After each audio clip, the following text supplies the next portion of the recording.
Bismillahirrahmanirrahim. Assalamualaikum warahmatullahi wabarakatuh.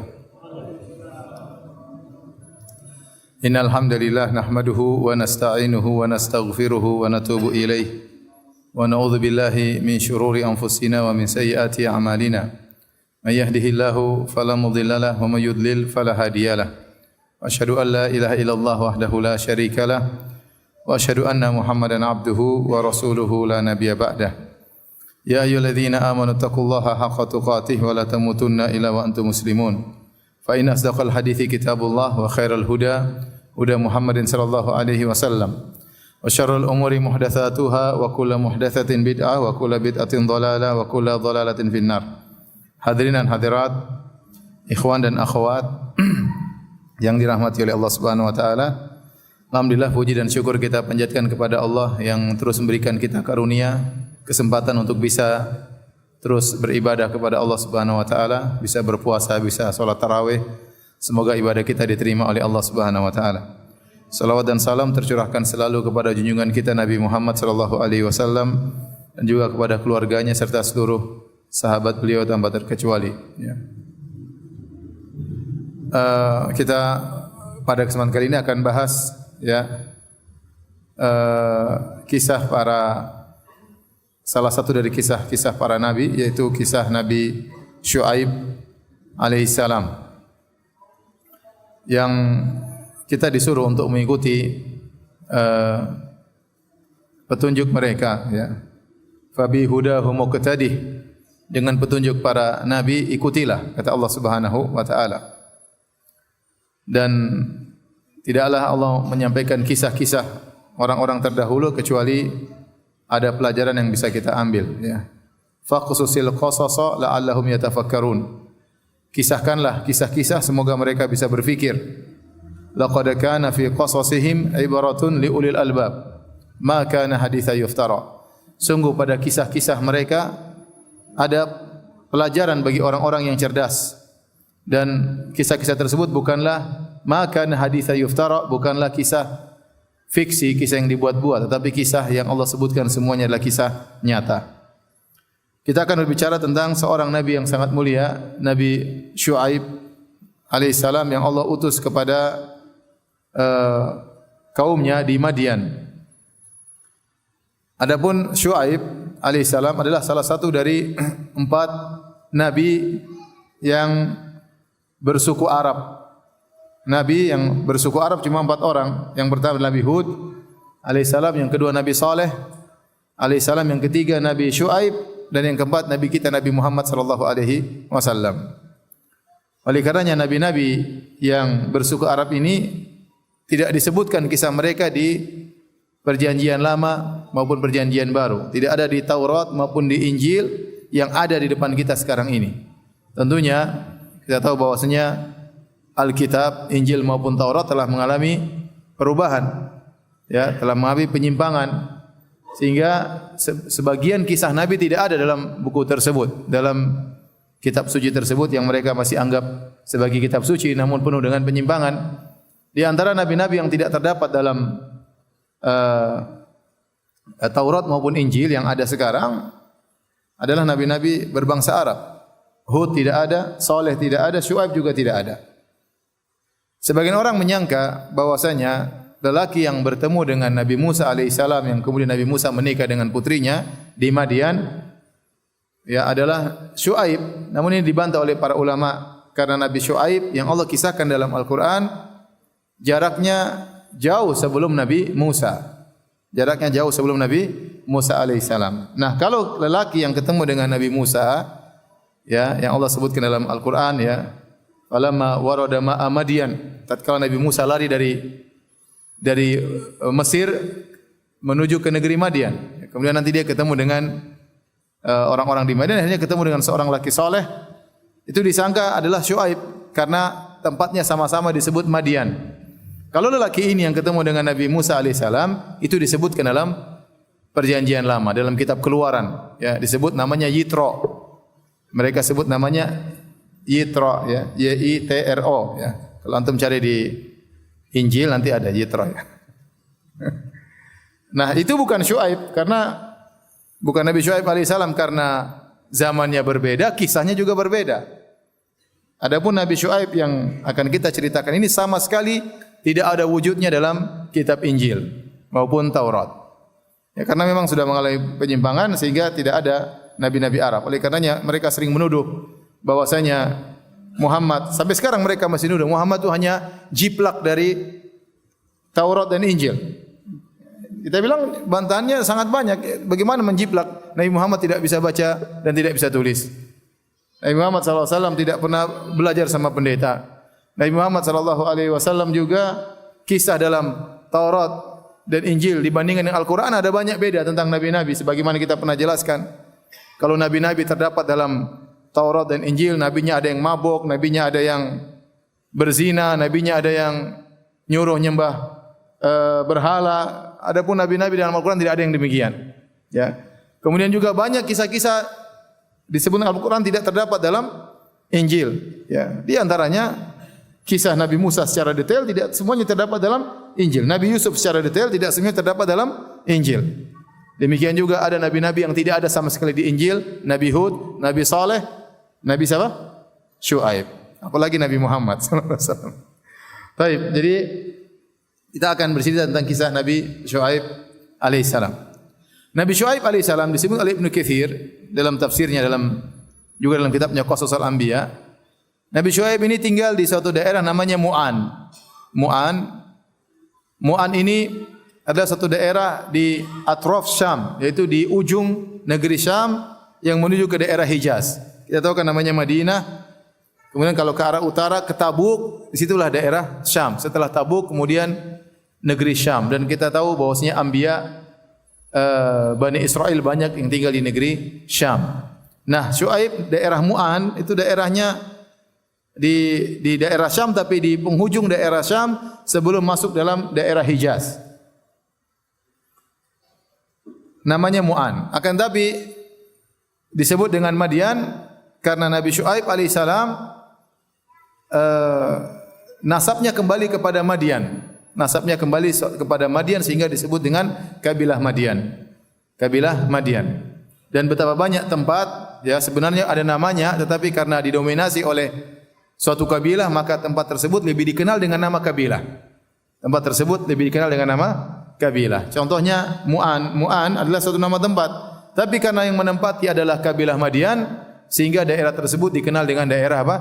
Madian. Nabi Syuaib alaihissalam dia secara zaman ia setelah Nabi Lut alaihissalam. Ya. Makanya dalam Al-Quran dalam surat Hud, ya kata Nabi Syuaib kepada kaumnya, wa ma qaumu Lutin minkum biba'id, dan sungguhnya kaum Lut tidak jauh daripada kalian wahai kaumku. Ya, artinya zaman Nabi Syuaib setelah zaman Nabi Lut alaihi wasallam. Namun siapakah Syuaib? Ibnu Katsir menyebutkan beberapa pendapat. Tadi mengatakan Syuaib adalah keturunan Nabi Ibrahim alaihissalam. Nanti bin siapa bin Madian bin Ibrahim. Ya. Ada yang mengatakan Nabi Syuaib bukan keturunan Ibrahim. Nabi Syuaib dia adalah termasuk orang yang dulu tinggal bersama Ibrahim. Kemudian tatkala Nabi Ibrahim diusir dari kaumnya, dia juga ikut beriman bersama Nabi Ibrahim. Intinya kata Ibnu Katsir, wa fi kulli hadza nazar. Semua pendapat ini perlu ditinjau kembali. Tidak ada yang jelas, ya. Tapi yang jelas Nabi Syuaib seorang nabi yang mulia. Apakah dia keturunan Nabi Ibrahim atau keturunan yang lain? Ya, tidak jadi masalah. Yang penting dia seorang nabi yang mulia, ya. Tetapi secara tartib zamani, secara urutan zaman, dia setelah Nabi Lut. Oleh karenanya kalau kita baca kisah Nabi Syuaib baik dalam surat misalnya surat Al-A'raf dalam surat Hud, ya selalu disebutkan setelah kisah Nabi Lut. Selalu disebutkan setelah kisah Nabi. Disebut dulu pertama Nabi Hud, kemudian Nabi Saleh, kemudian Ibrahim, kemudian Lut, baru kemudian siapa? Nabi Syuaib. Jadi memang dia agak belakangan setelah Nabi Lut alaihissalam. Dan perkataan Nabi Syuaib kepada kaumnya yang Allah hikayatkan dalam Al-Quran, wa ma qaumu Lutin minkum biba'id, dan tidaklah kaum Lut jauh dari kalian wahai kaumku. Ini ditafsirkan oleh para ulama apa yang dekat antara kaum Lut dengan kaum Syuaib. Apa yang dekat? Ada yang mengatakan yang dekat maksudnya zamannya, yaitu zaman Nabi Syuaib tidak jauh setelah zaman Nabi Lut. Setelah kaum Nabi Lut dibinasakan oleh Allah Subhanahu wa taala, tidak lama kemudian baru muncul dakwah Nabi Syuaib kepada kaumnya. Sehingga Nabi Syuaib mengingatkan, wahai kaumku, kenapa kalian tidak beriman? Bukankah kalian tahu tentang kisah kaum Nabi Lut yang dibinasakan oleh Allah? Ya, ini pendapat. Ada yang mengatakan maksudnya wa ma qaumul Lutin minkum biba'id, kaum Lut tidak jauh dari kalian wahai kaumku. Maksudnya dari posisi, tempat. Karena kaum Nabi Lut juga di negeri Syam, di suatu daerah namanya Sodom. Ya, makanya orang yang melakukan perbuatan kaum Nabi Lut disebut dengan Sodomi. Ya. Sementara kaum Syuaib juga di negeri Syam, sehingga tidak jauh. Pendapat yang ketiga, wa ma qaumul Lutin minkum biba'id, bahwasanya kaum Lut tidak jauh dari kalian wahai kaumku, kaum Madian. Artinya dari perilaku kalian hati-hati kalian, seakan-akan Nabi Syuaib mengatakan hati-hatilah kalian wahai kaumku, perilaku kalian tidak jauh dengan perilaku kaum Nabi Lut. Dari sisi apa? Dari sisi bukan dari homoseksualnya, tetapi kaum Nabi Lut selain mereka homoseksual, mereka suka mengganggu orang di jalan, mereka suka merampas harta orang di jalan, dan itu juga dilakukan oleh kaum Nabi Syuaib alaihissalam. Mereka qutta'ut thariq, maksudnya perompak atau perampok.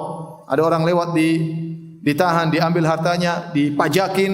Disebutkan oleh para ahli tafsir, kaum Nabi Lut ini kaum Nabi Syuaib tidak sebagaimana kaum Nabi Lut ngambil, kalau mereka hanya ngambil pajak. Jadi dia ngambil 1/10 dari orang yang lewat. Bahkan ada yang mengatakan yang pertama kali ngambilin pajak 1/10 ya inilah siapa? Kaum Nabi Syuaib. Ya. Allah alam bisawab. Tapi intinya perilakunya mirip-mirip. Dan Ibnu Katsir rahimahullah mengatakan bisa jadi ditafsirkan dengan tiga-tiganya. Antara kaum Nabi Lut dengan kaum Nabi Syuaib mirip dari tiga hal. Pertama, daerahnya tidak begitu jauh. Yang kedua, zamannya tidak begitu jauh. Yang ketiga, perilaku juga tidak terlalu jauh berbeda. Maka Nabi Syuaib mengingatkan, hati-hati kalian. Bisa jadi kalian terkena azab sebagaimana azab yang pernah menimpa kaum Nabi Lut alaihissalam. Taib.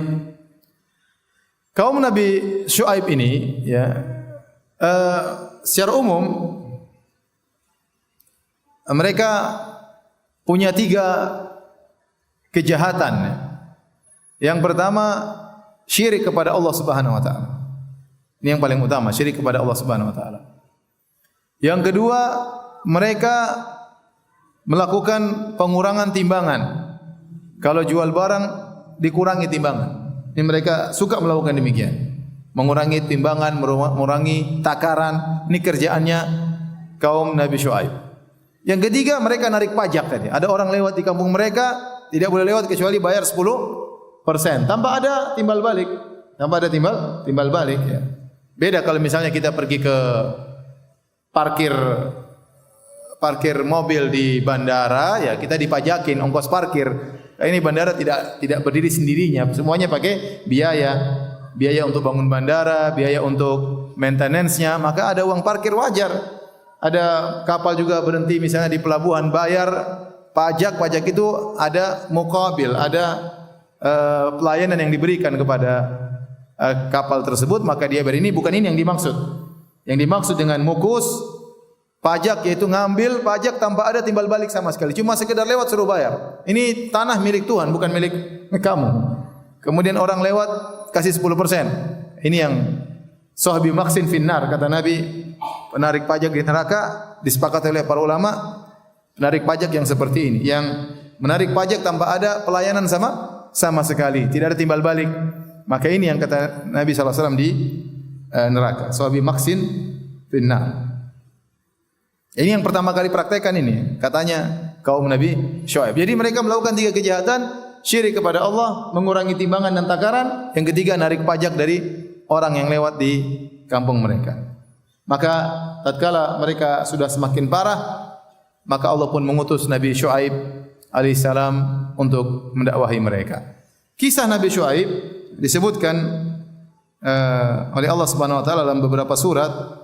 Di antaranya surat Al-A'raf, kemudian surat Hud, kemudian surat Asy-Syu'ara dan surat Al-Ankabut. Surat Al-Ankabut. Tetapi yang paling banyak disebutkan di dua surat Al-A'raf sama surat Hud.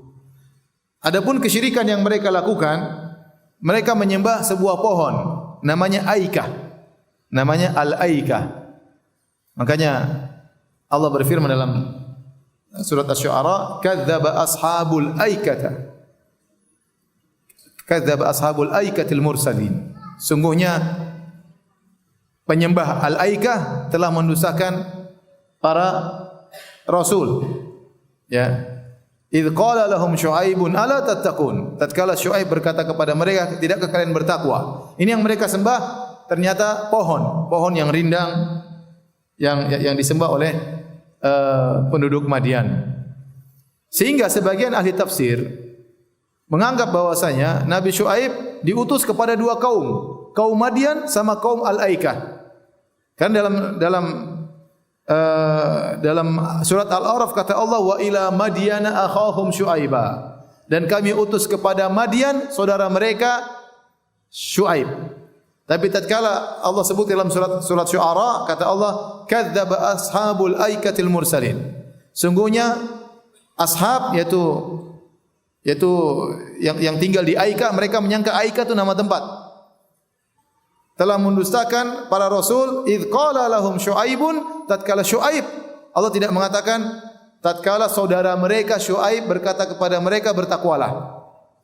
Adapun dalam surat Al-A'raf kata Allah, wa ila Madyana akhahum, kami utus kepada Madian saudara mereka, satu kabilah dengan mereka Syu'aib. Waktu Allah berbicara tentang Aikah, Allah tidak mengatakan saudara mereka. Berarti Aikah sendiri, Madian sendiri, dua tempat yang Nabi Syu'aib diutus kepada kaumnya, yaitu kaum Madian, dan Nabi Syu'aib diutus juga kepada kampung yang lain namanya kampung Aikah. Ini pendapat sebagian ahli tafsir. Namun yang benar dirajihkan oleh Ibnu Katsir rahimahullahu taala, ashabul Aikah mereka itulah ashabu Madian. Aikah itu bukan nama tempat. Al-Aikah adalah nama berhala yang mereka sembah berupa pohon. Tatkala Allah berbicara tentang Madian, Allah sebut akhahum, saudara mereka Syu'aib. Tapi tatkala Allah berbicara tentang Aikah, Allah tidak mengatakan saudara mereka Syu'aib, karena Allah sedang berbicara tentang kesyirikan mereka. Sungguhnya para penyembah Aikah telah mendustakan para rasul. Tatkala Allah tidak mengatakan saudara mereka Syu'aib, karena kalau dikatakan saudara mereka Syu'aib, seakan-akan Syu'aib juga ikut menyembah berhala tersebut. Maka tatkala Allah sebut tentang akidah, persaudaraan putus. Tidak ada persaudaraan. Syu'aib meskipun sama mereka satu suku bangsa, tapi kalau sudah berbicara tentang akidah, maka Syu'aib tidak ada saudaranya dengan kampungnya. Tapi tatkala Allah berbicara tentang kampung Madian, Syu'aib adalah saudara mereka. Paham sampai di sini? Jadi ashabul Aikah, ashabul Madian sama saja. Terkadang Allah berbicara tentang suku mereka Madian, terkadang Allah berbicara tentang peribadatan mereka menyembah Aikah. Maka kita pun demikian, kita ini orang Indonesia, kita sebangsa, satu saudara dari sisi orang Indonesia. Tapi kalau sudah bicara agama, maka kita bukan. Tidak ada ukhuwah fid din, tidak ada persaudaraan dalam agama. Ya, kita beda, Nasara lain, Hindu lain, bukan, tidak boleh kita bilang kita sama-sama saudara seagama, enggak boleh. Kita hanya bilang saudara dalam satu bangsa. Tapi dalam agama tidak ada persaudaraan. Persaudaraan semua terputus. Sebagaimana persaudaraan Syu'aib terputus dari mereka tatkala sudah bicara tentang akidah. Ya. Baik. Kita lanjutkan. Silakan buka surat Al-A'raf ayat 85. Ya. Kata Allah Subhanahu wa taala, wa ila Madyana akhahum Syu'aiba. Dan kepada penduduk Madian kami utus saudara mereka Syu'aib. Syu'aib ini disebutkan oleh sebagian salaf diberi gelar dengan khatibul anbiya, yaitu tukang ahli khutbahnya para nabi. Artinya dia kalau bicara sangat fasih. Dia pandai berbicara. Kalau dia berbicara sangat fasih. Makanya diberi gelar dengan khatibul anbiya. Kalau kita bahasa Indonesianya tukang khutbahnya para nabi. Ya. Jadi dia pandai dalam berbicara. Kata Allah, wa ila Madyana akhahum Syuaiba, kami utus kepada Madian saudara mereka Syuaib. Qala ya qaumi ibudullaha ma lakum min ilahin ghairuh. Yang pertama Nabi Syuaib dakwakan adalah tauhid. Wahai kaumku, beribadalah kepada Allah saja, tidak ada sembahan selain Allah bagi kalian. Sembahlah Allah semata. Dan seluruh nabi demikian, ya. Walaqad ba'atna fi kulli ummatin rasulan an ibudullaha wajtanibut taghut. Sungguh kami telah mengutus bagi setiap umat seorang rasul yang setiap rasul tersebut berkata, "Ubudullaha, sembahlah Allah, wajtanibut taghut, dan jauhilah sesembahan selain Allah." Jadi konsentrasi dakwah para anbiya adalah tentang tauhid. Setelah Nabi Syuaib, setelah Nabi Syuaib konsentrasinya adalah tentang tauhid, maka di antara metode para nabi, mereka juga mendakwahi kemaksiatan yang sedang tersebar di saat itu. Mereka juga membahas masalah itu. Tauhid tetap utama, tapi tidak melalaikan untuk membahas kemungkaran yang sedang tersebar tatkala itu. Dan kemungkaran yang sedang tersebar tatkala itu adalah mengurangi timbangan, mengurangi takaran. Oleh karenanya kata para ulama, mengurangi timbangan, mengurangi takaran dosa besar. Dosa besar. Dia dosa besar, diancam dengan neraka. Makanya apalagi berkaitan dengan bermuamalah dengan orang lain. Makanya Allah berfirman dalam surat Al-Mutaffifin, wailul lil mutaffifin. Celaka bagi orang-orang yang melakukan tatfif. Tatfif adalah mengurangi takaran sedikit, ya. Sehingga tidak begitu kelihatan, harusnya 10 kilo, dia kasih 9,8 kilo. Kurangi sedikit. Pembeli mungkin tidak tahu, tapi Allah Maha tahu. Dan Allah mengatakan celaka. Celaka orang yang melakukan pengurangan timbangan atau pengurangan takaran. Maksudnya 1 liter dia cuma jual 0,9 liter, dikurangi 0,1 liter, ya. Ya, ini namanya tatfif. Ini meskipun sedikit dikurangi dosa besar. Dosa besar. Maka sampai-sampai ada suatu kaum pernah diazab gara-gara ini di antaranya. Benar mereka syirik, tapi di antara yang menyebabkan mereka segera diazab selain mereka syirik, mereka juga mengurangi apa? Timbangan. Mereka juga mengurangi timbangan. Oleh kerana hati-hati seorang bermuamalah, apalagi muamalah dengan orang lain, ya. Dosa kalau sudah muamalah dengan orang lain ini bahaya. Banyak dosa-dosa besar karena bermuamalah dengan orang lain salah. Riba contohnya ini mengurangi timbangan. Ini bermuamalah dengan orang lain. Jadi mereka melakukan tatfif, dikurangi takaran dan timbangan. Maka yang dimulai didakwahi adalah masalah tauhid. Ubudullaha ma lakum min ilahin ghairuh. Sembahlah Allah dan jangan kalian menyembah selain Allah. Qad ja'atkum bayyinatun min rabbikum. Telah datang penjelasan, hujjah dari Rabb kalian. Baru kemudian Nabi Syuaib berkata, fa'auful kaila wal mizana. Maka sempurnakanlah takaran dan timbangan. Al-kail, volume, takaran. 1 liter, 2 liter. Al-mizan, 1 kilo, 2 kilo. Ya. Jadi ada 2. Al-kail wal mizan. Al-kail maksudnya takaran, volume. Al-mizan maksudnya berat, thiqal. Wala tabkhasun nasa asya'ahum. Dan jangan kurangi hak-hak orang. Tidak disebutkan secara jelas apa hak orang yang mereka kurangi, ya. Yang jelas mereka mengurangi timbangan, takaran, dan mereka mengurangi hak orang lain. Mereka menzalimi orang lain. Wala tufsidu fil ardi ba'da islahiha. Dan janganlah kalian melakukan kerusakan. Di antaranya mereka narik pajak dari orang-orang yang lewat, ya. Orang lewat tarik pajak 10% tanpa ada dalih, tanpa ada sebab yang harus menarik pajak dari mereka. Dzalikum khairul lakum in kuntum mu'minin. Ini lebih baik bagi kalian jika kalian beriman. Jadi kalau mereka melakukan ini semua, mereka memenuhi timbangan, memenuhi takaran, mereka tidak menzalimi orang, mereka tidak melakukan kerusakan, maka ini lebih baik bagi mereka kalau mereka beriman. Artinya mereka beriman dulu baru bisa diterima sebagai pahala. Kalau mereka berbuat syirik sementara mereka melakukan kebajikan-kebajikan ini, maka tidak bernilai pahala. Tidak bernilai pahala. Saya ingin sampaikan sama antum ayat ini, ya, jadi saya beri gambaran. Nabi Syuaib alaihissalam mendakwahi mereka untuk bertauhid, itu tidak. Selain mendakwahi mereka untuk tauhid, Nabi Syuaib melarang mereka untuk bermaksiat. Tidak boleh gini, tidak boleh, tidak begini. Kamu harus kalau nimbang harus penuh dan seterusnya. Seandainya mereka melakukan timbangan dengan penuh, tapi mereka masih syirik, dapat pahala atau tidak? Tidak, karena mereka masih syirik. Maka syaratnya in kuntum mu'minin. Kalau kalian beriman baru dapat pahala.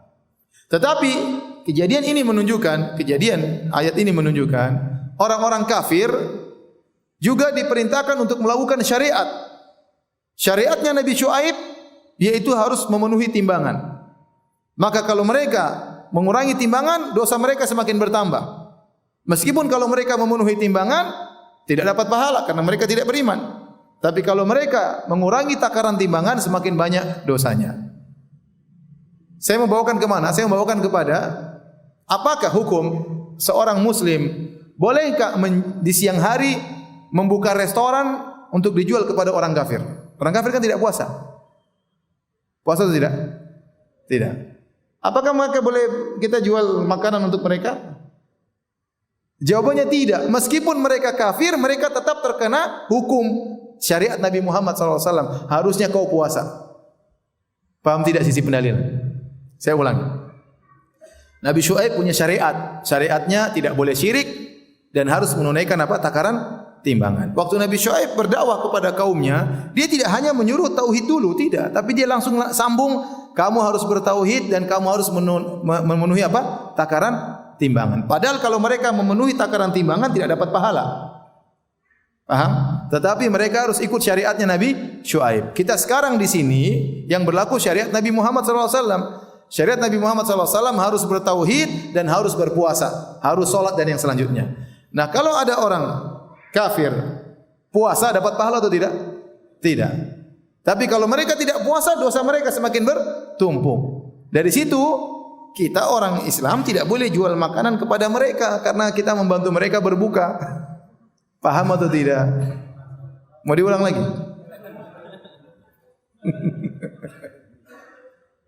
Ini dalil bahwasanya orang Islam tidak boleh jual apa? Makanan kepada orang kafir di siang hari bolong. Ya. Orang kafir tidak apa-apa kau minum khamar, ya udah kita jualan khamar aja. Tidak boleh, syariat kita melarang. Tidak boleh kita bantu mereka minum apa? Khamar. Tidak boleh. Meskipun dalam syariat mereka diperbolehkan karena mereka harus mengikuti syariat Nabi Muhammad SAW. Begitu Nabi SAW diutus, seluruh syariat Nabi mansukh. Tidak berlaku lagi. Yang berlaku hanya Nabi Muhammad SAW. Makanya Rasulullah SAW mengatakan, La yasma'u bi ahadun min hadhil umma yahudiyyun wala nasraniyun thumma yamutu wa lam yu'min billadhi ursiltu bihi illa kana min ahlin nar. Dalam Sahih Muslim kata Nabi SAW, tidak seorang pun dari umat ini, Yahudi maupun Nasrani, apalagi agama yang lain, mendengar tentang aku, kemudian meninggal tidak beriman dengan apa yang aku bawa, kecuali penghuni neraka jahanam, kata Nabi SAW. Jadi, kalau istilah usul fikihnya, al-kuffar mukhatabuna bi furu'i syariah. Ini yang tahu bahasa Arab aja yang ngerti. Yang enggak tahu ya sudahlah. Maksudnya orang-orang kafir itu bukan cuma disuruh untuk bertauhid saja. Mereka juga diwajibkan untuk menjalankan syariat apa? Islam. Hanya saja tatkala mereka belum bertauhid, kalau mereka kerjakan tidak dapat pahala. Tapi kalau mereka tinggalkan, dosanya dapat juga. Faham? Paham ya? Ya sudah. Saya ragu, antum gini-gininya kurang mantap. Apa karena puasa, apa karena enggak paham? Kita lanjutkan. Kata Nabi Syuaib terus menasihati mereka. Wala taqudu bi kulli siratin tu'iduna wa tasudduna an sabilillah. Man amana bihi wa tabghuna iwaja. Janganlah kalian nongkrong di tiap-tiap jalan dengan menakut-nakuti dan menghalang-halangi orang yang beriman di jalan Allah. Jadi ada orang disebutkan oleh sebagian ahli tafsir, ada orang mau datang pengajian ke pengajian Nabi Syuaib, dilarang-larang sama kaum Madian. Jangan. Dia halang-halangi. Kamu kalau beriman sama Syuaib awas ya. Ditakut-takuti ya. Ditakut-takuti. Ya. Wa tabghuna iwajan. Dan kalian ingin agar jalan Allah menjadi bengkok. Ini kata para ulama dalil bahwasanya Nabi Syuaib berdakwah di sukunya sendiri, tetapi ada suku lain yang beriman. Dan itulah banyak kejadian seperti itu. Orang jauh lebih beriman daripada orang dekat. Sampai Nabi Muhammad SAW saja Quraisy lebih sedikit, lebih banyak apa? Kaum Ansar yang beriman. Justru yang dekat dengan Nabi SAW malah memusuhi Rasulullah SAW. Dan betapa banyak dai seperti begitu. Ada dai keluarganya tidak begitu percaya sama dia.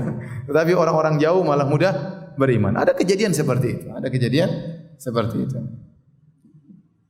Jadi yang beriman kepada Nabi Syuaib justru orang yang mungkin jauh-jauh dari kampung-kampung jauh, waktu mau ngaji sama Nabi Syuaib dihalang-halangi sama suku-suku dekatnya, keluarganya.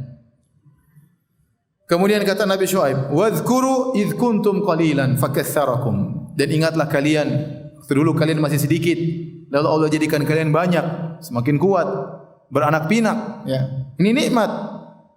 Harusnya kalian bersyukur kepada Allah, harusnya kalian beribadah kepada Allah. Di antara hal yang memacu seorang untuk beribadah kepada Allah, ingat nikmat-nikmat yang Allah berikan kepada dia.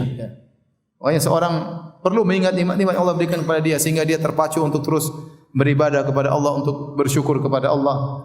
Makanya Nabi SAW salat sampai kakinya bengkak, bahkan sampai hatta tatafartar qadamah, sampai pecah-pecah kakinya. Dalam riwayat tatawarram bengkak, tatafartar pecah-pecah, ya, robek-robek. Ya. Kata Nabi, afala akunu abdan syakuran. Kenapa aku tidak menjadi hamba yang pandai bersyukur? Di antara bentuk seorang bersyukur kepada Allah banyak salat kepada Allah Subhanahu wa taala.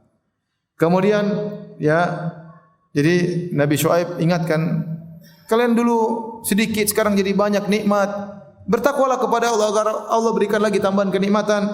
Wanzuru kaifa kana aqibatul mufsidin. Dan lihatlah bagaimana akibat orang-orang yang melakukan kerusakan. Kata para ulama, Nabi Syuaib menggabungkan antara targhib dan tarhib, motivasi dan peringatan. Motivasi kalian dapat nikmat supaya nikmat bertambah, bertakwa kepada Allah. Kalau kalian tidak bertakwa, lihat sudah banyak kaum-kaum yang hancur dibinasakan oleh Allah karena mereka melakukan kerusakan. Di antaranya kaum Nabi Lut alaihissalam. Kemudian ini menunjukkan Nabi Syuaib khatib kalau bicara, masya Allah, dengan dalil, dengan hujah, dengan kata-kata yang indah di hadapan kaumnya. Kemudian Nabi Syuaib berkata, "Wa in kana ta'ifatun minkum amanu billadzi ursiltu bihi wa ta'ifatun lam yu'minu fasbiru hatta yahkumallahu bainana wa huwa khairul hakimin." Sampai Nabi Syuaib begitu lembutnya, dia mengatakan, kenyataannya sekarang sebagian kalian beriman, sebagian kalian tidak beriman kepadaku, tidak beriman kepada Allah. Ya sudah. Kalau memang kalian tidak mau beriman, sabarlah, tunggu apa Allah kasih keputusan kepada kita. Siapa yang benar? Ya, seakan-akan Nabi Syuaib begitu lembutnya saya mengatakan, ya kalau kalian tidak beriman, tunggu nanti lihat apa yang akan terjadi. Ya. Padahal sudah pasti bahwasanya yang tidak beriman akan dibinasakan oleh Allah Subhanahu wa taala. Tapi ini kata para ulama, kelembutan Nabi Syuaib tatkala menyampaikan hujah agar mereka berfikir. Kata Allah, apa komentar kaum Nabi Syuaib? Qala al-mala'u alladhina istakbaru min qaumihi. Dan berkatalah pembesar-pembesar dari kaum Nabi Syuaib. Allah menggunakan kata istakbaru. Istakbaru dalam bahasa Arab dari istaf'ala, istakbar. Istaf'ala artinya menuntut, mencari. Misalnya istaghfara, mencari gufran, mencari maghfirah. Makanya istaghfara. Istashhada, mencari mati syahid. Jadi wazan istaf'ala itu artinya mencari dalam bahasa Arab. Contohnya istakbara, mencari kibar, mencari kesombongan. Jadi seakan-akan Allah mengatakan mereka ini memang mereka sengaja ingin sombong, ingin angkuh. Makanya mereka ngumpulin harta supaya top, mereka jadi penguasa supaya top. Jadi ada orang seperti gitu, memang mereka mencari ketinggian di atas muka bumi. Dengan berbagai cara, dengan mengumpulkan harta supaya diakui, dengan meraih jabatan supaya dihormati misalnya, supaya bisa angkuh ya. Kemudian macam-macam. Ya, ini sebagian orang seperti itu memang mencari kesombongan. Mencari kesombongan. Bukan kesombongan datang dengan sendirinya. Dia cari kesombongan supaya bisa sombong. Ada orang seperti begitu. Qala al-mala'u alladhina istakbaru min qaumi. Berkatalah orang-orang yang sombong dari kaumnya. La nukhrijannaka ya Syuaibu walladzina amanu ma'aka min qaryatina. Wahai Syuaib, kami akan usir engkau dari negeri kami dan juga pengikutmu yang beriman akan kami usir seluruhnya. Dan ini suatu yang berat bagi seseorang diusir dari kaumnya. Oleh karenanya sebagian nabi diuji dengan diusir dari kaumnya, seperti Nabi Ibrahim alaihissalam. Inni muhajirun ila rabbi. Satu negeri semuanya tangkap dia, dibakar. Dan tidak ada yang menemani Nabi Ibrahim. Nabi Ibrahim akhirnya pergi keluar meninggalkan kaumnya tatkala mereka tidak bisa beriman lagi. Nabi Ibrahim apa? Pergi. Di antara yang terusir dari kaumnya adalah Nabi Muhammad sallallahu alaihi wasallam. Makanya Al-Aini berkata, ubtuliya ibtalallahu nabiyahu bi firaqil watan. Allah menguji nabinya Muhammad SAW dengan berpisah dari kaumnya, dari negerinya. Dan Nabi Syuaib diancam dengan demikian. Kalau kau terus beriman Syuaib, kami akan usir engkau dari kampung kami. Demikian juga yang beriman akan kami usir. Aula ta'udunna fi millatina, atau kalian kembali kepada agama kami baru kami tidak usir. Kata Nabi Syuaib, awalau kunna karihin, apa kami akan dipaksa? Dipaksa pergi meninggalkan kampung, dipaksa masuk dalam agama mereka. Kata Nabi Syuaib, qad iftaraina 'ala Allahi kadziban in udna fi millatikum ba'da idh najjana Allahu minha. Sungguh kami telah melakukan kedustaan atas nama Allah kalau kami kembali lagi ke agama kalian setelah Allah selamatkan kami. Di sini ada khilaf di kalangan para ulama. Apakah Nabi Syuaib dulu beragama seperti mereka? Kemudian Allah selamatkan, makanya dia berkata, ya qad iftaraina 'ala Allahi kadziban in udna fi millatikum ba'da idh najjana Allahu minha. Sungguh kami telah melakukan kedustaan besar kepada Allah setelah kami dahulunya dalam agama kalian, kemudian kami diselamatkan oleh Allah, kemudian kami kembali lagi. Sehingga para mufassir, ahli tafsir membahas masalah ini. Apakah Nabi Syuaib dulu sempat menyembah berhala, kemudian dia dapat hidayah? Makanya kaumnya mengatakan, kalau kau mau tetap, kembali lagi seperti dulu, kembalilah kepada agama kami. Sebenarnya mengatakan, iya, Nabi Syuaib dulu menyembah berhala, kemudian sadar, maka dia tidak ingin kembali lagi. Dan kebanyakan ulama mengatakan tidak, Nabi Syuaib tidak berbicara atas nama dia, tapi dia berbicara tentang sebagian pengikutnya, bahwasanya benar kaumnya dahulu yang sudah beriman dengan dia dahulu memang dulu penyembah berhala. Makanya dia mengatakan pakai domir nahnu, kami. Ya, qad iftaraina 'ala Allahi kadziban in udna. Sungguh kami telah berdosa nama Allah jika kami kembali lagi kepada kesyirikan setelah Allah selamatkan kami. Maksudnya Nabi Syuaib berbicara atas nama pengikutnya yang dahulunya musyrik seperti mereka. Adapun Nabi Syuaib tidak pernah berbuat syirik sama sekali, dan demikian para anbiya, mereka tidak pernah berbuat syirik sama sekali. Seperti Nabi Ibrahim, kata Allah, walam yakum minal musyrikin, tidak pernah syirik sama sekali Nabi Ibrahim. Nabi Muhammad SAW di zaman jahiliyah juga tidak pernah berbuat syirik sama sekali. Nabi Musa sebelum menjadi nabi tidak pernah berbuat syirik sama sekali. Demikianlah para anbiya, mereka tidak pernah berbuat syirik sama sekali. Oleh karenanya yang wallahu alam bisawab, yang lebih benar, Nabi Syuaib sedang berbicara atas nama kaumnya yang beriman. Dahulu mereka pernah sebagaimana mereka yang berbuat syirik, kemudian Allah selamatkan mereka. Wa ma yakunu lana an na'uda fiha illa ayyasha Allahu rabbuna. Ya. Dan tidak pantas bagi kami untuk kembali lagi kepada agama tersebut kecuali kalau Allah berkehendak. Wasi'a rabbuna kulla syai'in ilma. Sungguhnya ilmu Rabb kami meliputi segala sesuatu. Alallahi tawakkalna, kami bertawakal. Diancam, kata Nabi Syuaib, kami bertawakal. Kami bertawakal. Rabbana iftah bainana wa baina qaumina bil haqq wa anta khairul fatihin. Ya Tuhan kami, berilah keputusan antara kami dan kaum kami dengan yang adil, dan Engkaulah sebaik-baik pemberi keputusan. Ini Nabi Syuaib waktu dia ancam demikian, dia hanya sekedar, ya sudah, mau apa lagi? Kami bertawakal kepada Allah, dia berdoa kepada Allah. Ya Allah, sudah, mau apa lagi? Mereka tidak menerima dakwahku. Berilah keputusan kepada kami. Kami hanya bertawakal kepada Engkau, ya Allah. Kemudian para pembesar-pembesar kaum Madian ini selain memprovokasi Nabi Syuaib dan kaumnya, mereka juga memprovokasi yang belum beriman. Kata mereka, wa qala al-mala'u alladziina kafaru min qaumi la in ittaba'tum Syuaiban innakum la khasirun. Kalian yang belum beriman, hati-hati, jangan beriman sama Syuaib. Kalau kalian ikut Syuaib, kalian benar-benar merugi. Rugi nanti. Harta rugi, dunia rugi. Jangan ikut Syuaib.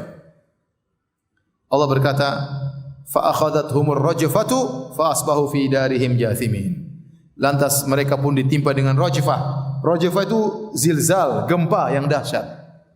Kemudian mereka pun tersungkur, mati dalam kondisi jathimin, yaitu bersandarkan kepada lutut mereka sambil kepala mereka seperti orang sedang sujud, yaitu kepala mereka tersungkur di atas kaki, sementara dia bersandar di atas apa? Kaki. Kepalanya jatuh dan kakinya jadi dalam kondisi berlutut waktu mereka mati ditimpa dengan gempa tersebut. Kata Allah, alladzina kadzdzabu Syu'aiban ka'an lam yaghnau fiha. Sungguh orang-orang yang mendustakan Syuaib seakan-akan tidak pernah ada di atas muka bumi. Artinya mereka langsung binasa begitu cepat. Alladzina kadzdzabu Syu'aiban kanu humul khasirin. Kanu humul khasirin. Justru yang mendustakan Nabi Syuaib, mereka itulah orang-orang yang merugi. Padahal tadi mereka mengatakan ente jangan ikut Syuaib, nanti ente rugi. Kata Allah, justru mereka yang merugi yang tidak ikut ajaran Nabi Syuaib. Kata Allah, fatawalla anhum. Maka Nabi Syuaib pun meninggalkan kaum yang sudah binasa. Wa qala, sebenarnya berbicara kepada mereka, ya qaumi laqad ablagtukum risalati rabbi. Wahai kaumku, aku sudah sampaikan kepada kalian risalah, pesan-pesan dari Rabbku. Wa nasahtu lakum, dan aku sudah nasihati kalian. Fa kaifa asa ala qaumin kafirin. Kenapa aku harus bersedih dengan orang-orang kafir? Kata sebagian ulama, kalau seorang ternyata kerabatnya memusuhi Allah, memusuhi ajaran Nabi Muhammad SAW, membangkang, meninggal, enggak usah sedih, enggak usah sedih. Sebagaimana Nabi Syuaib alaihissalam, dia berkata, fa kaifa asa ala qaumin kafir. Ngapain aku sedih sama orang kafir? Aku sudah sampaikan dakwah, sudah sampaikan hujah, ternyata mereka memusuhi Allah, memusuhi nabinya, maka aku tidak perlu bersedih dengan kalian. Demikian kata Nabi Syuaib alaihissalam. Baik, itu dalam surat Al-A'raf. Kita lanjut dalam surat Hud. Lihat surat Hud ayat 84. Tidak jauh beda, kata Allah Subhanahu wa taala, wa ila madyana akhahum Syuaiba. Kami mengutus kepada penduduk negeri Madian saudara mereka Syuaib, ya, agar Allah utus dari suku mereka sendiri agar mereka lebih mudah menerima, ya. Karena orang namanya manusia kalau datang dari suku lain kayaknya malas atau sombong atau angkuh. Tapi kalau dari suku mereka, mereka kenal betul siapa Syuaib. Ya, harusnya mereka terima. Mereka tahu Syuaib ini orang yang baik dari dulu, tidak pernah nakal, tidak pernah ini. Harusnya mereka mudah terima. Maka Nabi Syuaib berkata, qala ya qaumi ibudullaha ma lakum min ilahin ghairu. Sama. Ya kaumku, sembah Allah saja, jangan berbuat kesyirikan. Wala tanqusul mikyal, dan jangan kurangi takaran. Wal mizan, dan jangan kurangi timbangan. Inni arakum bi khair. Aku lihat kalian dalam kondisi baik, dalam kondisi punya harta, ngapain begitu-begitu? Sudah kalian sudah kaya, ngapain kalian melakukan kerusakan-kerusakan? Wa inni akhafu alaikum adzab yaumin muhit. Dan aku khawatir kalian ditimpa dengan adab yang membinasakan, yang meliputi kalian. Muhit artinya meliputi kalian. Kalian tidak bisa kabur dari azab tersebut. Wa ya qaumi auful mikyal wal mizan. Wahai kaumku, sempurnakanlah takaran dan sempurnakanlah timbangan. Bil qis, dengan keadilan. Wala tabkhasun nasa asya'ahum, dan jangan kalian menzalimi orang-orang, tidak kalian tunaikan hak mereka. Wala ta'thaw fil ardi mufsidin, jangan kalian melakukan kerusakan di atas muka bumi, narik pajak dari orang yang lewat, kalian zalimi. Tidak ada yang lewat negeri kalian, kampung kalian, kecuali kalian tarik pajak 10%. Kemudian kata Nabi Saleh, baqiyatullahi khairul lakum in kuntum mu'minin. Ketahuilah, baqiyah, sisa keuntungan dari Allah itu lebih baik daripada yang kalian lakukan dengan kezaliman. Wa ma ana alaikum bihafidz, dan aku tidak bisa menjaga, bukan penjaga atas diri kalian. Maksudnya ini, Nabi Syuaib berkata, kalian jualanlah, berdaganglah, namanya berdagang cari untung. Kalian dengan jujur pun kalian sudah dapat untung, tidak perlu kalian kurangi lagi timbangan, kurangi takaran supaya untung lebih bertambah. Cukuplah untung yang kalian dapatkan dengan kejujuran. Itu baqiyatullah, itu keuntungan yang dari Allah, yang Allah berikan dengan kejujuran. Itu lebih baik daripada keuntungan banyak tetapi tidak diridhai oleh Allah Subhanahu wa taala. Ya. Qul la yastawil khabithu, ya, wat thayyibu, ya. Walau a'jabaka kathratul khabith. Ya. Tidak sama antara yang buruk dengan baik, meskipun yang buruk banyak, ya. Jadi Nabi Syuaib ajarkan kepada mereka, sedikit tetapi diridhai oleh Allah, ini berkah. Daripada banyak tidak diridhai oleh Allah, maka tidak berkah. Dalam hadis kata Nabi SAW, ya, tentang al-bayyi'ani, para dua orang yang melakukan transaksi, kata Nabi SAW, wa in sadaqa wa bayyana burika fi bai'ihima. Kalau mereka berdua ini ternyata jujur dan menjelaskan tentang kekurangan barang, aib-aibnya, Allah beri berkah terhadap transaksi mereka berdua. Wa in kadzaba wa katama, kalau ternyata mereka berdua bohong dan menyembunyikan aib barang, muhiqat barakatu bai'ihima, maka akan dicabut keberkahan dari transaksi mereka. Betapa banyak orang memiliki harta yang banyak tapi enggak ada keberkahan. Benar enggak ada keberkahan, dia tidak merasakan kebahagiaan. Betapa banyak orang yang punya harta tapi seakan-akan al-faqr baina yadayhi, seakan-akan dia miskin. Dia masih tamak, masih perlu, masih khawatir, padahal hartanya sudah banyak. Kenapa? Tidak berkah. Tidak berkah. Betapa banyak orang punya harta habis begitu, saya tidak tahu ke mana. Saya sering ketemu orang, bukan satu dua orang, berapa orang. Ustaz, dulu saya kerja, duit saya banyak tapi tidak berkah, saya enggak tahu ke mana duit saya sekarang. Habis begitu saja. Tadi dia buat maksiat, buat jalan-jalan, buat apalah macam-macam, tahu-tahu habis. Terkadang habis gara-gara mungkin ada yang sakit, ada yang ini, atau anaknya narkoba, habis begitu saja. Ya, tidak berkah. Kalaupun hartanya banyak, tidak ada keberkahan hatinya. Ya. Tadi dia tamak dan tamak dan tamak. Oleh kerana seorang berusaha meskipun qalil, meskipun sedikit, tapi kalau berkah itu lebih baik. Kata Nabi Syuaib, baqiyatullahi khairul lakum in kuntum mu'minin. Keuntungan yang halal yang Allah berikan kepada kalian itu lebih baik bagi kalian kalau kalian beriman. Wa ma ana alaikum bihafiz, dan aku tidak bisa menjadi penjaga kalian. Nabi Syuaib berkata, saya tidak bisa jaga kalian. Kalau kalian jujur, yang lihat Allah bukan aku, kata Nabi Syuaib. Ini urusan kalian dengan Allah. Kalian jual barang, Nabi Syuaib sudah tidak bisa lihat. Maka Nabi Syuaib mengatakan, saya tidak mengawasi kalian. Yang mengawasi siapa?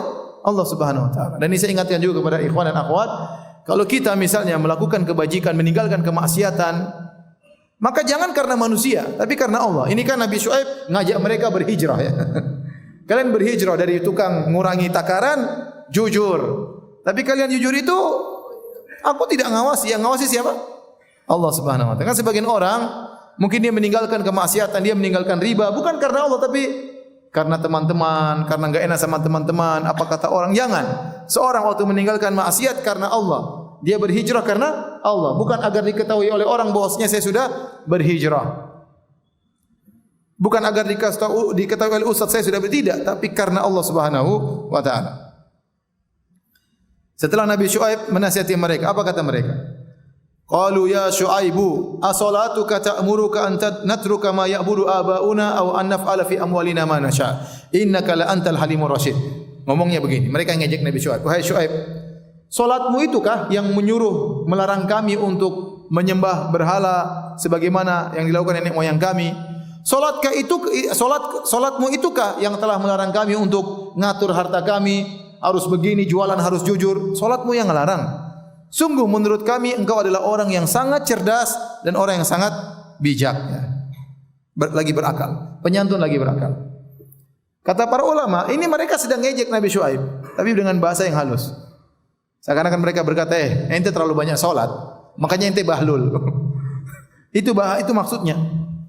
Tapi mereka ungkapkan dengan bahasa yang ngejek, apakah solatmu yang melarang kami untuk menyembah berhala sebagaimana nenek moyang kami? Solatmu nyuruh kami meninggalkan tradisi nenek moyang kami. Solatmu kita mau harta kita mau cari dengan cara apapun, ngapain dilarang? Solat kamu melarang kami? Begitu pintarnya engkau hai Syuaib. Maksudnya solat ente terlalu banyak, bikin ente goblok. Intinya begitu. Jadi mereka yang ngejek Nabi Syuaib. Nabi Syuaib sadar dia diejek, tapi dia sabar. Dia mengatakan, qala ya qaumi ara'aitum in kuntu ala bayyinatin min rabbi wa razaqani minhu rizqan hasanan. Wahai kaumku, bagaimana menurut kalian kalau aku berada di atas bayyinah, di atas dalil dari Rabbku, dan Allah telah memberikan aku rizki dengan rizki yang baik, yaitu rizki yang halal, atau disebut Nabi Syuaib mendapatkan kenabian dan risalah, atau dia bekerja dengan rizki yang halal, tidak seperti kalian. Wa ma uridu an ukhalifakum ila man anhakum an. Dan aku tidak ingin menyelisihi apa yang sudah aku sampaikan kepada kalian. Aku sudah larang kalian, jangan sampai kalian mengurangi timbangan. Aku tidak ingin melakukan apa yang aku larang. Dan ini kata para ulama adalah ayat yang sangat penting diperhatikan oleh para dai. Jangan sampai kita melarang sesuatu dan kita melakukannya. Ya. Ya. Kita melarang sesuatu, kita sendiri melakukannya. Ya. Ya.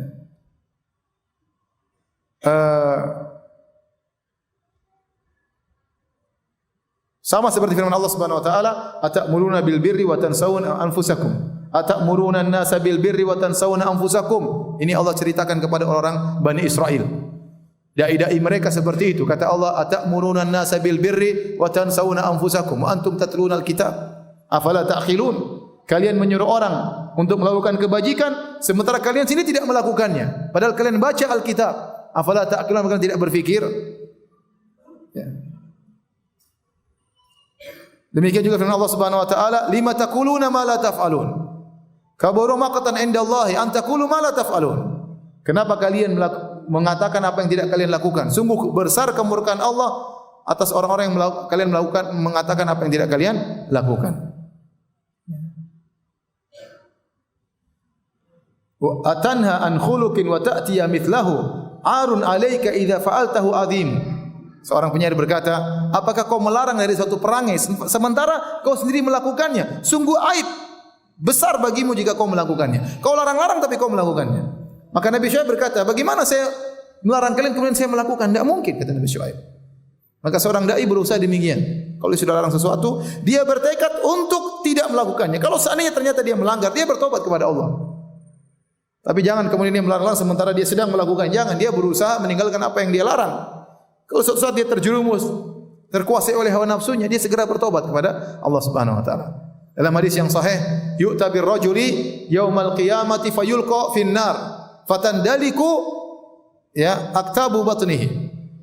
Kata Nabi SAW, didatangkan seorang lelaki, kemudian dilemparkan dalam neraka jahanam. Kemudian begitu dilemparkan, keluar ususnya. Langsung apa? Semburuk itu keluar ususnya. Usus perutnya keluar. Kemudian diputar dengan ususnya tersebut, kama yadurul himar biraha. Sebagaimana himar diputar-putar di alat penggiling.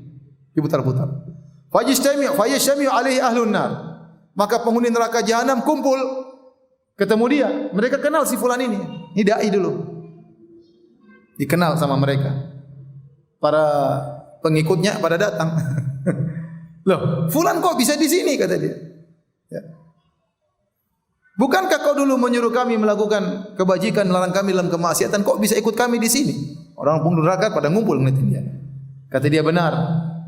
Kuntu anhaakum an amrin, aku dulu melarang amurukum bil ma'ruf falam ati. Dulu aku menyuruh kalian berbuat kebajikan, aku tidak kerjakan. Dan aku melarang kalian melakukan suatu perkara dan aku lakukan. Ya, jadi hati-hati. Antum yang suka share-share juga hati-hati ya. Ya. Share ini, terus antum tidak kerjakan. Antum waktu nge-share, antum harus niatkan saya akan kerjakan. Antum waktu melarang suatu ini hukumnya haram, antum share, antum berusaha niatkan, antum juga berdakwah dengan men-share itu. Antum niatkan untuk kerjakan. Seandainya ya, antum satu saat terjerumus, antum bertobat kepada Allah. Ya, bukan berarti tidak boleh salah. Kalau tidak boleh salah hanya para nabi yang bisa berdakwah. Kalau seorang boleh berdakwah, semua yang dia kerjakan dia lakukan, semua yang dilarang dia tinggalkan, maka tidak ada yang bisa berdakwah. Siapa yang tidak punya salah? Orang pasti punya salah. Tapi dia bertekad waktu dia menyampaikan, dia akan melakukannya. Dan dia bertekad kalau dia melarang, dia akan meninggalkannya. Adapun suatu saat dia tidak bisa melakukan, maka itu dia bertobat kepada Allah Subhanahu wa taala. Kemudian kata Nabi Syuaib, katanya yang sangat indah. In uridu illal islaha mastata'tu. Adapun tujuanku adalah untuk mencari yang terbaik semampuku. Wa ma taufiqi illa billah. Dan aku tidak bisa melakukannya, dapat taufik kecuali dari Allah Subhanahu wa taala. Seorang salaf mengatakan, kalau saya punya niat melakukan sesuatu, saya punya azam, saya ucapkan hal ini. In uridu illal islaha mastata'tu wa ma taufiqi illa billah. Ya Allah, sungguhnya aku ingin kebaikan. Aku akan melakukan semampuku dan tidak bisa aku kerjakan kecuali dengan izin. Maka kalau dia sudah ucapkan gitu, dia semangat dan biasanya berhasil. Oleh karenanya, ini perkataan Nabi Syuaib, dia mengatakan, saya berusaha yang terbaik, tapi semampuku. Tidak ada yang bisa beri petunjuk kepadaku, yang bisa memudahkan aku, kecuali Allah Subhanahu wa ta'ala. Alaihi tawakkaltu wa ilaihi unib. Kepadanya aku bertawakal, dan kepadanya aku kembali. Kemudian Nabi Syuaib berkata, wa ya qaumi, la yajrimannakum shiqaqi ayyusibakum mithlu ma asaba qauma Nuhin, au qauma Hudin, au qauma Saleh. Wa ma qaumul lutin minkum biba'id. Wahai kaumku, jangan sampai ya karena kalian memusuhiku, kalian akhirnya terkena musibah. Kalian kufur akhirnya terkena musibah sebagaimana musibah yang menimpa kaum Nabi Nuh, sebagaimana musibah yang menimpa kaum Nabi Hud, sebagaimana musibah adab yang menimpa kaum Saleh, dan sebagaimana adab yang menimpa kaum Lut. Dan sungguhnya adab kaum Lut tidak jauh dari kalian. Dan kaum Lut tidak jauh dari kalian. Jadi Nabi Syuaib ingatkan, hati-hati. Kalian mungkin benci sama aku, tapi jangan kufur. Kalau kalian kufur, hati-hati. Dan Nabi Syuaib sayang sama mereka, ini kaumnya.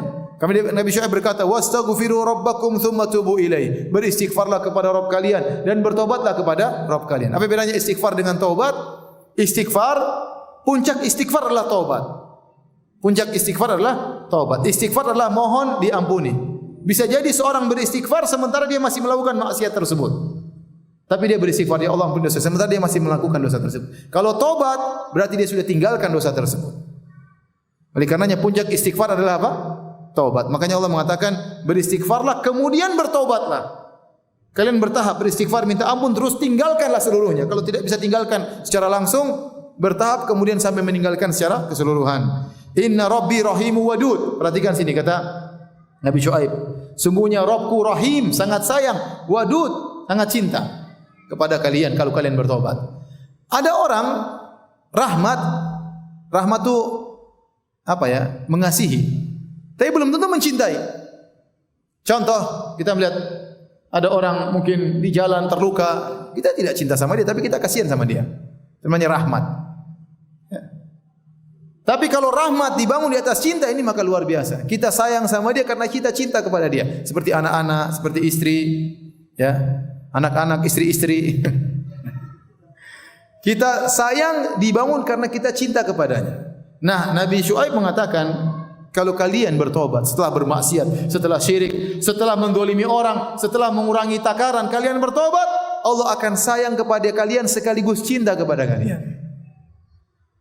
Makanya ada yang mengatakan kalau orang sudah bermaksiat tidak akan dicintai lagi oleh Allah. Itu tidak benar. Bisa jadi orang bermaksiat kemudian dia kembali, Allah cinta kepada dia. Dan Allah menggabungkan antara Rahimun Wadud, Allah sayang, Allah cintai. Dalam ayat yang lain, wa huwal ghafurul wadud, Allah Maha memaafkan dan Maha mencintai. Jadi orang bermaksiat kalau dia kembali kepada Allah, dia bisa meraih lagi kecintaan Allah kepadanya dengan syarat dia bertobat kepada Allah Subhanahu wa taala. Beda sebagian orang, ya sudah, saya maafkan kau tapi udahlah, saya tidak cinta lagi sama kamu. Ada kan gitu? Ya, betapa banyak kemarin laki-laki, ustaz, saya salah ustaz. Istri saya tidak cinta lagi kepada saya sudah minta maaf, dimaafkan tapi tidak cinta lagi. Ada yang nangis, saya kemarin ustaz, saya salah ustaz. Salah besar ustaz, nangis-nangis telepon. Tidak tahu salahnya apa, saya juga tidak tanya. Qalu, kata mereka, ya Syuaibu, perhatikan ini kaum Syuaib ini ngeyel memang. Sudah tadi ngejek Nabi Syuaib, ente bahlul, tapi kata-katanya ente pintar sekali, padahal maksudnya ente bahlul banget ya. Qalu ya Syuaibu ma nafqahu katsiran mimma taqul. Wahai Syuaib, kami tidak paham benar apa yang kau ucapkan. Ini ngeyel. Mereka paham betul Nabi Syuaib jelaskan dengan panjang lebar. Nabi Syuaib adalah khatibul anbiya, ahli khutbah. Pandai mengucapkan, pandai mengungkapkan dalil begitu banyak. Pakai bahasa mereka, bahasa Arab pun mereka berkata, kami enggak begitu paham maksudmu. Bukan enggak begitu, enggak mau paham. Wa inna lanaraka fina dha'ifa, dan menurut kami kamu lemah wahai Syuaib. Malah mereka sekarang ngancam lagi. Walaula rahtuka la rajamna, kalau bukan karena kerabatmu kami sudah rajam engkau wahai Syuaib. Wa ma anta alaina bi aziz, kau tidak ada nilainya di depan kami wahai Syuaib. Kau itu sebenarnya kami mau rajam, kami mau usir kau mau rajam, tapi kau ada keluargamu jadi kami enggak enak sama keluargamu. Kau sungguhnya lemah. Nabi Syuaib bantah mereka. Qala ya qaumi, arahti azzu alaikum minallahi wattakhadhtumuhu wara'akum dhihriya. Inna rabbi bima ta'maluna muhit. Wahai kaumku, apakah keluargaku lebih terhormat menurutmu daripada Allah? Sedangkan Allah kau lemparkan ke belakang, kalian tidak pandang. Kalian hanya takut sama keluargaku. Harusnya kalian takut kepada Allah, bukan kepada keluargaku. Kata Nabi Syuaib, wa ya qaumi i'malu ala makanatikum. Wahai kaumku, berbuatlah menurut kesukaan kalian, silakan. Ini amil, saya juga akan berbuat. Ini terakhir. Saufa ta'lamuna man ya'tihi adzabun yukhzihi wa man huwa kadhib. Kalian akan tahu siapa yang akan ditimpa dengan azab yang menghinakannya dan siapa yang dusta. Wartaqibu inni ma'akum raqib. Tunggulah itu. Kita sama-sama tunggu azab. Kita akan tahu siapa yang bahlul, siapa yang lemah, siapa yang binasa. Kita tunggu. Nabi Syuaib. Akhirnya Allah turunkan azab. Kata Allah, "Walamma jaa'a amruna najjayna Syuaiban walladzina amanu ma'ahu." Tatkala datang keputusan kami, azab kami selamatkan Syuaib dan orang-orang beriman bersamanya. Bi rahmatin minna, karena kami kasih sayang kami. Wa akhadhatil ladzina zalamu as-sayhatu fa asbahu fi diyarihim jathimin. Maka mereka ditimpa dengan suara yang menggelegar. Kemudian mereka pun jadi mayat-mayat yang bergelimpangan tanpa nyawa. Ka'allam yaghnau fiha. Seakan-akan mereka tidak pernah hidup di atas muka bumi. Ala bu'dal limadyana kama ba'idat Tsamud. Sungguh jauh ya Madian itu ya kebinasaan bagi penduduk Madian sebagaimana Samud telah binasa. Kaum Samud juga dibinasakan dengan suara yang kencang dan mereka juga dibinasakan dengan guntur yang menggelegar yang buat mereka tewas. Jadi para hadirin dan hadirat Allah Subhanahu wa taala, ternyata kaum Syuaib ini, kaum Madian dibinasakan dengan dua azab. Dengan rajfah, fa akhadathumur rajfah. Dalam ayat sebelumnya dalam surat Al-A'raf, mereka digoncang, dan dalam surat Hud disebutkan dengan suara yang kencang. Dalam surat Syu'ara, fa akhadhahum adzabu yaumidz dzullah. Kata Allah, fakadzabuhu, mereka mendustakan Syuaib, maka mereka ditimpa dengan azabu yaumidz dzullah, dengan azab awan. Dzullah itu awan yang besar. Jadi mereka ditimpa dengan tiga azab kesimpulannya. Yang pertama dengan goncangan, yang kedua dengan suara yang kencang, yang ketiga dengan awan. Ya. Ibnu Katsir menjamakkan tiga azab ini yang Allah datangkan kepada mereka.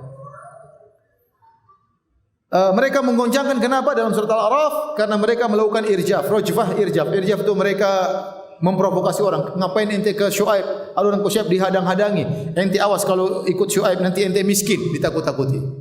Maka mereka digoncangkan sebagaimana mereka menggoncangkan iman orang-orang.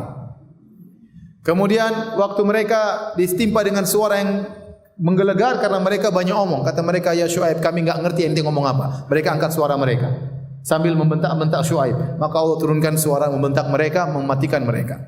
Adapun mereka ditimpa dengan awan yang datang kemudian melemparkan petir-petirnya, maka karena mereka dalam surat Asy-Syu'ara mereka berkata, fa askit alaina kisafan. Wahai Syuaib, kalau kau memang seorang nabi, turunkan ya langit timpakan kepada kami. Kalau kau memang seorang nabi, in kunta minas shadiqin. Kalau kau benar-benar seorang nabi, maka Allah kabulkan doa mereka ya. Disebut oleh Ibnu Katsir, jadi waktu Allah menurunkan azab kepada mereka, mereka dibuat kepanasan. Panas tetapi tidak ada angin sama sekali. Bila orang panas mungkin keluar ada angin sejuk. Ini panas, gerah tapi enggak ada angin. Mereka percuma, mereka ke bawah pohon enggak ada angin yang menerpa sama sekali. Mereka masuk tetap kepanasan di mana-mana. Mereka kepanasan, tidak ada angin yang berhembus sepoi-sepoi. Sehingga mereka bingung. Akhirnya mereka keluar. Mereka keluar karena disebutkan seminggu mereka kepanasan demikian. Parah, menderita luar biasa. Ya, kepanasan, mereka keluar, mereka lihat awan. Mereka senang, ini awan mungkin bikin angin sepoi-sepoi atau turun hujan. Ternyata itu awan apa? Awan azab.